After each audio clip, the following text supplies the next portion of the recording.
Sir. ಅದಕ್ಕೆ ತಪ್ಪು ಮಾಹಿತಿ ಮಾಡಬೇಡಿ ಅಂತ ಹೇಳ್ತಿದ್ದೀನಿ ಸರ್. ಸ್ವೀಟ್ ಹಂಚೋದು ತಪ್ಪ, ಸ್ವೀಟ್ ಹಂಚೋದು ಬಂದವತ್ತು ಮಾತಾಡ್ತೀವಲ್ಲ ಸರ್. ಸ್ವೀಟ್ ಹಂಚ್ಬಾರ್ದು ಅಂತೂ ನಾವು ಇನ್ನ ಆ ಮಟ್ಟಕ್ಕೆ ಬೆಳೆದಿಲ್ಲಪ್ಪ, ಆ ಮಟ್ಟಕ್ಕೆ ನಾವು ಒಳ ಮೀಸಲಿತ್ತು ಆಗಿಲ್ಲ, ಇದಕ್ಕೆ ಸಂಭ್ರಮ ಪಡುವಂಥ ಅವಶ್ಯಕತೆ ಇಲ್ಲ ಅಂತ ನಾವು ಬಂದು ಪ್ರಶ್ನೆ ತಮ್ಮಲ್ಲೇ ಬಂದು ಕೇಸ್ ಮಾತಾಡಿ ಸರ್. ಮಾದಿಗ ಸಮುದಾಯಕ್ಕೆ ಮೋದಿ ಒಳ್ಳೇದು ಮಾಡ್ಯಾರ. ಇವತ್ತು ಸುಪ್ರೀಂ ಕೋರ್ಟಲ್ಲಿ ಬರೀ ನಮ್ಮ ಇದು BJP ಗೌರ್ಮೆಂಟ್ ಇದ್ದಾರೆ ಸರ್. ಸುಪ್ರೀಂ ಕೋರ್ಟಿಗೆ ಕಳಿಸಿದ್ವಿ, ಬರೀ ನಮ್ಮ ಸೆಂಟ್ರಲ್ ಗೌರ್ಮೆಂಟಿಗೆ ಕಳಿಸಿದ್ವಿ. ಯಾರು ನಮ್ಮ ಇವರು ಮುಖ್ಯಮಂತ್ರಿ ಬೊಮ್ಮಾಯಿ ಸರ್ಕಾರದಲ್ಲಿ ಕಳಿಸಿದಾಗ ಒಂದು ಅಧಿವೇಶನ ನಡೀತು ಸರ್. ಅಧಿವೇಶನ ಎಲ್ಲಪ್ಪ ಅಂತಂದ್ರೆ ನಮ್ಮ ಸಮಾವೇಶ ಹೈದರಾಬಾದ್ನಲ್ಲಿ ಮಂದಕೃಷ್ಣ ಮಾದಿಗ ಅವರ ನೇತೃತ್ವದಲ್ಲಿ. ಅಲ್ಲಿ ಮಾನ್ಯ ಶ್ರೀ ನರೇಂದ್ರ ಮೋದಿ ಅವರು ಬಂದರು. ನರೇಂದ್ರ ಮೋದಿ ಅವರು ಬಂದು ಈ ಸಮಾಜಕ್ಕೆ ಎಷ್ಟು ಅನ್ಯಾಯ ಅಂತ ಅವ್ರಿಗೆ ಗೊತ್ತಿರಲಿಲ್ಲ. ಸಮಾಜದ ಏಕೈಕ ನಾಯಕ ಈ ದೇಶಕ್ಕೆ ಯಾರಾದರೂ ಎಸ್ಸಿಯಲ್ಲಿ ಬರ್ತಕ್ಕಂಥ ಯಾರಾದರೂ ಒಬ್ಬರಿದ್ರಂತ ಅವ್ರು ಗಮನಕ್ಕಿತ್ತು. ಅವರು ಹೈದರಾಬಾದ್ಗೆ ಬಂದ ನಂತರ ನೋಡಿದ್ರೆ ಈ ಸಮಾಜಕ್ಕೆ ಎಷ್ಟು ತುಳಿತಕ್ಕೊಳಗಾಗ್ಯದ, ಎಷ್ಟು ಒಂದು ನೋವನ್ನು ತೊಗೊಂಡದ ಈ ಸಮಾಜ, ಎಷ್ಟು ಜನಸಂಖ್ಯೆ ಇದ್ದರೂ ಈ ಒಂದು ಸಮಾಜಕ್ಕೆ ಅನ್ಯಾಯ ಆಗ್ಯದಲ್ಲ ಅಂತ ತಿಳ್ಕೊಂಡು ಅವ್ರು ಅಲ್ಲಿ ಮುಗಿಸ್ಕೊಂಡು ಬಂದಕ್ಕಷ್ಟು ಅವ್ರಿಗೆ ಮಾತು ಕೊಡ್ತಾರೆ, ಇದು ನಾನು ನಿಮ್ಮ ಬೆನ್ನೆಲುಬಾಗಿದ್ದೀನಿ, ಇದನ್ನು ನಾನು ಒಳ ಮೀಸಲಾತಿ ಹೋರಾಡಿ ನಿಮ್ಮ ಜೊತೆ ನಾನಿದ್ದೀನಿ ಅಂತ ತಿಳ್ಕೊಂಡು ಅದನ್ನು ಸುಪ್ರೀಂ ಕೋರ್ಟಲ್ಲಿ ಒಯ್ತಾರೆ ಸರ್. ಸುಪ್ರೀಂ ಕೋರ್ಟಲ್ಲಿ ಸ್ವತಃ ಸರ್ಕಾರದ ಮಟ್ಟದಲ್ಲಿ ಅದಕ್ಕೆ ಹಣ ಮಂಜೂರು ಮಾಡಿ ಒಂದು ವಕೀಲರಿಗಾಗಲಿ ಇವತ್ತು ಇರೋ ಬೆಂಚಿನವ್ರಿಗೆ ಜಡ್ಜ್ಗಳಿಗೆ ಆ ಒಂದು ಸರ್ಕಾರದ ಮಟ್ಟದಲ್ಲಿ ಹಣವನ್ನು ಸಹಾಯ ಮಾಡ್ತಾರೆ. ಸ್ವತಃ ಅಲ್ಲ, ಒಂದು ಕೇಂದ್ರ ಸರ್ಕಾರದ ಅನುದಾನದಿಂದ. ಮತ್ತು ಇದೊಂದು ಸಹಾಯದಲ್ಲಿ ನಮ್ಮ ಸಮಾಜಕ್ಕೆ ಮಾಡಿದ್ವಿ. ಮತ್ತು ಆಗಸ್ಟ್ 1ನೇ ತಾರೀಕು ಆ ಒಂದು ಇದು ಮಾಡಬೇಕಪ್ಪ ಅಂತಂದ್ರೆ ಸರ್ಕಾರ ಈ ಸುಪ್ರೀಂ ಕೋರ್ಟ್ ನಮ್ಗೆ ಆದೇಶ ಮಾಡ್ತದೆ, ಆಯಾ ರಾಜ್ಯಗಳಿಗೆ ಒಳ ಮೀಸಲಾತಿ ಮಾಡ್ಬೋದು ಅಂತೇಳಿ. ಇದಕ್ಕೆಲ್ಲ ಕಾರಣ ನರೇಂದ್ರ ಮೋದಿ ಅವರೇ ಸರ್.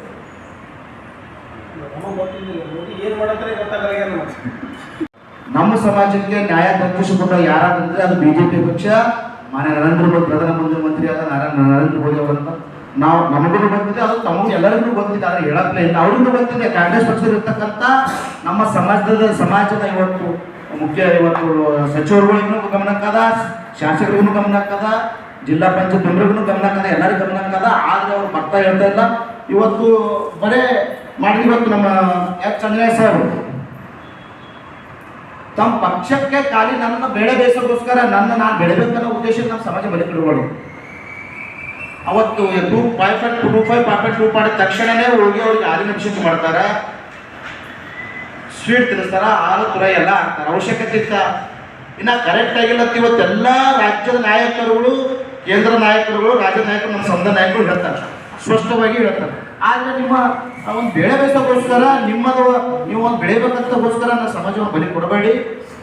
ಈ ಒಂದು ಒಳ ಮೀಸಲಾತಿ ವಿಷಯ ಬಂತಂದ್ರೆ ದಯವಿಟ್ಟು ಯಾರ ವಿರುದ್ಧ ಮಾತಾಡಿದ್ರೆ ನಾವು ಸರ್ಕಾರ ವಿರುದ್ಧ ಮಾತಾಡಬೇಕು. ನಮ್ಮ ಸಮಾಜಕ್ಕೆ ಅನ್ಯಾಯ ಮಾಡಿದಂಥ ಪಕ್ಷವಾಗಿರ್ತದೆ. ಯಾವಾಗಲಿ ಅವರ ಒಂದು ಇದರದಿಲ್ಲ, ಪ್ರಣಾಳಿಕೆಯಲ್ಲೇ ಇದೆ. ಒಳ ಮೀಸಲಾತಿ ಸರ್ಕಾರ ನಾವು ಮಾಡಿಕೊಡ್ತೀವಿ, ಪ್ರಣಾಳಿಕೆ ಬಾಯಿ ಮಾತಿಲ್ಲ, ಪ್ರಣಾಳಿಕೆಯಲ್ಲಿದೆ. ಆದ್ರೂ ಮಾಡಿಲ್ಲ. ಆಗಸ್ಟ್ 1ನೇ ತಾರೀಕು ಲಾಸ್ಟ್ ಸುಪ್ರೀಂ ಕೋರ್ಟ್ ಒಂದು ಆದೇಶ ಮಾಡಿದ ತಕ್ಷಣ ಮಾಡಿದ್ರು 1.5 ವರ್ಷ ದಾಟಿಸಿದ್ರು.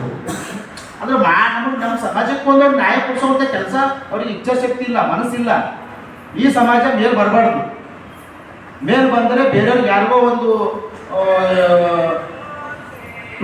ಬರ್ತಕ್ಕಂಥ ಕೆಲಸ ಆಗ್ತಂತ ಅದು ಅವ್ರಿಗೂ ಗೊತ್ತದ. ನಾವು ಅಷ್ಟಿನ್ನ ಬರಲ್ಲ. ನೀವು ಎಲ್ಲ ಭಾಳ ಮೇಲಿದ್ರೆ ನಾವು ಇನ್ನೂ ಬಲಿಗೆ ಬರ್ಬೇಕಾದ್ರೆ ಭಾಳ ಕಷ್ಟ ಅದ ಗುರುಗಳೇ. ದಯವಿಟ್ಟು ಮಾನ್ಯ ಮುಖ್ಯಮಂತ್ರಿಗಳೇ, ಸಿದ್ದರಾಮಯ್ಯನವರೇ, ನೀವು ಹೈಂದ ಅಂತ ಹೇಳ್ಕೊಂಡು ಬರ್ತಾ ಇದ್ದೀರಾ. ದಯವಿಟ್ಟು ಈ ನಮ್ಮ ಸಮಾಜಕ್ಕೆ ಈ ಒಂದು ರೋಸ್ಟರನ್ನು ಬದಲಾಯಿಸಿ ಒಳ ಮೀಸಲಾತಿಯನ್ನು ಮತ್ತೆ ಪುನರ್ರಚನೆ ಮಾಡಿ ಈ ನಮ್ಮ ಸಮಾಜಕ್ಕೆ ಒಂದು ನ್ಯಾಯ ಒದಗಿಸಿಕೊಡ್ಬೇಕಾಗಿ ನಮ್ಮಲ್ಲಿ ಕೇಳ್ಕೊತೀನಿ. ಮತ್ತೊಂದು ಸರ್ತಿ ನಮ್ಮ ನಾಯಕರುಗಳು ಇವತ್ತು BJP ಇರ್ಬೋದು, ಕಾಂಗ್ರೆಸ್ ಇರ್ಬೋದು, ಒಳ ಮೀಸಲಾತಿ ಬಂದಾಗ ಯಾರು BJP ಕೆಲಸ ಮಾಡಿದೆ ಅದನ್ನು ನಾವು ಒಪ್ಕೋಬೇಕು. ಅದನ್ನು ಬಿಟ್ಟು ಇವತ್ತು ನಮ್ಮ ಹಿರಿಯ ಮಾಜಿ ಉಪಮುಖ್ಯಮಂತ್ರಿಗಳಾದ ಗೋವಿಂದ ಕಾರಜೋಳ ಅವರು ಕೋರ್ಟಲ್ಲಿದ್ದಾಗ ಸರ್, ಕೋರ್ಟಲ್ಲಿದ್ದಾಗ ಸುಪ್ರೀಂ ಕೋರ್ಟಲ್ಲಿದ್ದಾಗ ಒಂದೊಂದು ಸೆಕೆಂಡ್ ಒಂದೊಂದು ಮಿನಿಟಿಗೆ ಇದು ಜಡ್ಜ್ ಮಾಡಬೇಕಾದ್ರೆ ಅದಕ್ಕೆ ಅಮೌಂಟ್ ಇರ್ತದೆ. ಅದು ಸ್ವತಃ ನಾರಾಯಣ ಸ್ವಾಮಿ ಆಗಿರ್ಬೋದು, ಗೋವಿಂದ ಕಾರಜೋಳ ಆಗಿರ್ಬೋದು, ಆ ಒಂದು ಹಣಕಾಸಿನ ವಿಚಾರ ಹಿಡ್ಕೊಂಡು ಅವ್ರಿಗೆ ಸಹಾಯ ಮಾಡ್ತಕ್ಕಂಥ ಕೆಲಸ ನಮ್ಮ ಸಮಾಜದ ಇವ ಮುಖಂಡರಾದ ಕಾರಜೋಳವರು ನಡೆಸೋರು ಭಾಳ ಜನ ಅದಕ್ಕೆ ಸಹಾಯ ಮಾಡ್ತಾರೆ. ಅದನ್ನು ನಾವು ಮರಿಬಾರ್ದು, ನಾವು ತಿಳುವಳಿಕೆ ದಯವಿಟ್ಟು ಮಾತಾಡಕ್ಕೆ ಹೋಗ್ಬಾರ್ದು.